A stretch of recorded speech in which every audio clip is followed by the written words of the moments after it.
চিকিৎসা বিজ্ঞানের ব্যাপক উন্নতির ফলে পোলিও, হাম, বসন্তের মতো রোগগুলোর প্রাদুর্ভাব কাটিয়ে উঠতে পেরেছে বিশ্বের অনেক দেশ। কিন্তু এখনো রোগগুলো মাথা ব্যথার কারণ মধ্যপ্রাচ্যের যুদ্ধবিধ্বস্ত গাজা ও দীর্ঘদিন ধরে চলমান গৃহযুদ্ধে বিপর্যস্ত আফ্রিকার দেশগুলোর মানুষের কাছে।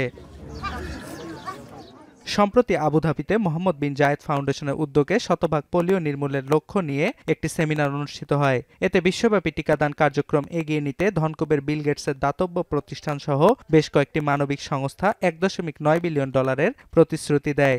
অনুদানের আওতায় প্রতি বছর প্রায় 37 কোটি শিশুকে দেয়া হবে পোলিও টিকা। পাশাপাশি ভঙ্গুর অঞ্চলগুলোর স্বাস্থ্যসেবা উন্নয়নেও নেওয়া হবে উদ্যোগ। এছাড়া 2029 সাল নাগাদ শতভাগ পোলিও নির্মূলের আশাবাদও ব্যক্ত করে দাতা সংস্থাগুলো। এর সার্বিক তত্ত্বাবধানে রয়েছে বিশ্ব স্বাস্থ্য সংস্থা ছাড়াও Gates Foundation, Rotary International, CDC, UNICEF ও ভ্যাকসিন জোট গ্যাভি। তবে আশার বিপরীতে রয়েছে অন্ধকারের কালো ছায়া। কেননা চলতি বছর বিশ্ব স্বাস্থ্য সংস্থা থেকে বেরিয়ে এসেছে যুক্তরাষ্ট্র। পাশাপাশি গ্যাভির জন্য তহবিল বন্ধের সিদ্ধান্ত নিয়েছে ট্রাম্প প্রশাসন। আগামী বছর তহবিল কমানোর সিদ্ধান্ত নিয়েছে যুক্তরাজ্য ও জার্মানিও। এছাড়া আবুধাবিতে অনুষ্ঠিত সম্মেলনে জানানো হয় 2029 সালের লক্ষ্যমাত্রা পূরণে এখনো বাজেট ঘাটতি রয়েছে $440 মিলিয়ন।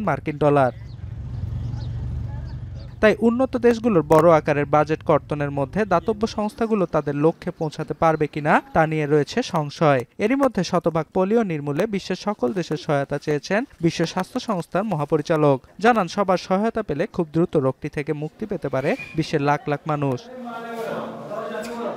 বিশ্বের মারাত্মক রোগগুলোর একটি পোলিও। ছোঁয়াচে এই রোগটি স্নায়ুতন্ত্রকে ক্ষতিগ্রস্ত করে। পাশাপাশি এর ফলে পঙ্গু হয়ে যাওয়া বা প্রাণহানির ঘটনাও ঘটে। বিশ্ব স্বাস্থ্য সংস্থা জানায়, বিশ্বব্যাপী পোলিও টিকা প্রচলনের আগে প্রতি বছর 3.5 লাখেরও বেশি শিশু এই রোগে আক্রান্ত হয়ে পঙ্গুত্ব বরণ করত।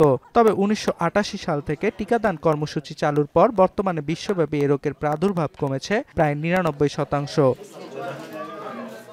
অর্ণব প্রসাদ, এখন বিশ্ব।